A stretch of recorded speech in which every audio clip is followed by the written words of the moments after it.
In this 4-part series, get an inside look on the making of one of the most anticipated titles in gaming history. This is Inside Assassin's Creed 3.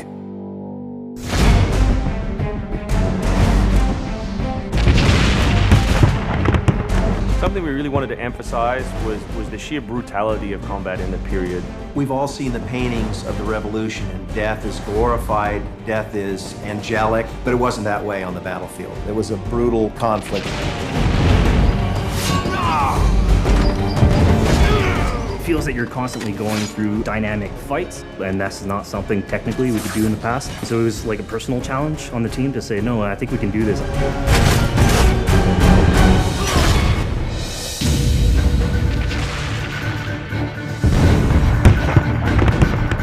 These armies are filled with different types of weapons.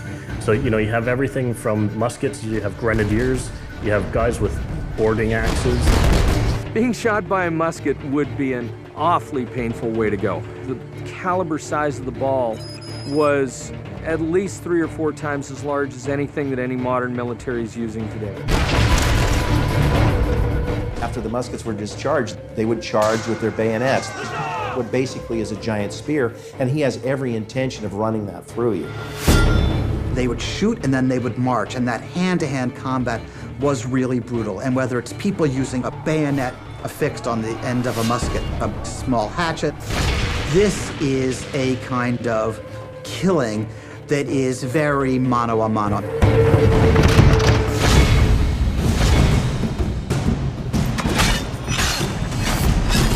All the animations, all the weapons are brand new. It was interesting to start on a new style of fighting that is much more close and aggressive. Connor's favorite weapon is the tomahawk, obviously super deadly in hand-to-hand combat. Also the bow and arrow. It fits with his native heritage and it's lethal. The rope dart, it's a real accurate Chinese tool that we found the references for that period as well. He can use it from the ground, so he can bring the enemy towards him. It gives him the ability, for example, on a tree, to hang someone from above.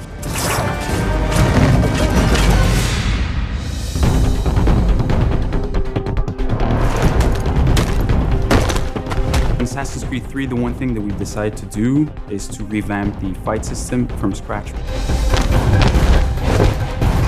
We wanted the skill in the combat in the game to be about transitioning from character to character by choosing the right moves, by performing them correctly. It allows you to basically mow your way through large numbers of people if you're good enough without stopping.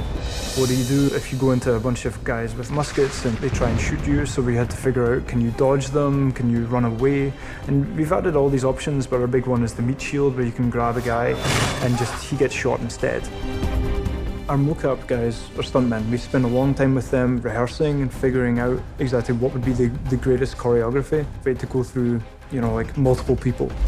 Connor is trained in a very different style of fighting to the British soldiers. The close quarters flow of the combat that's happening between the punches, the kicks, and everything else is indicative of what happens in the real world.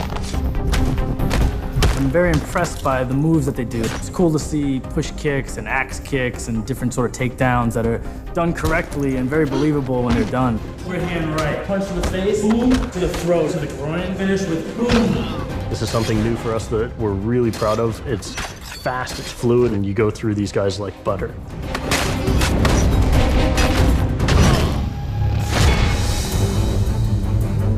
Connor is essentially the first guerrilla fighter. He's someone whose goal is always to move behind enemy lines, to pick off his target, and to escape. Employing guerrilla tactics, or what we now know today as asymmetric warfare, was something that truly was a component of the American Revolution. They learned what we would think of as guerrilla-style warfare. You sort of hit quickly and then disappear.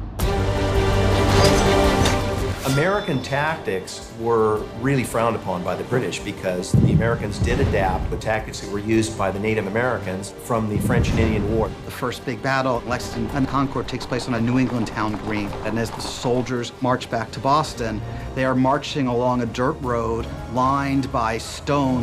You know, it's not the most effective strategy, wearing your bright red coat and march through the woods while some farmer's trying to shoot at you.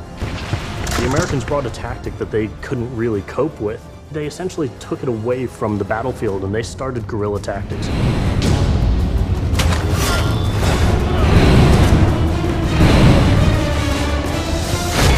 Next time on Inside Assassin's Creed 3, the hero behind the war. Connor is the hero of the American Revolution. He's a bit more like Dirty Harry. Connor is the current-day Special Forces soldier. Silent, stealthy. He's fighting for freedom and he's fighting against tyranny.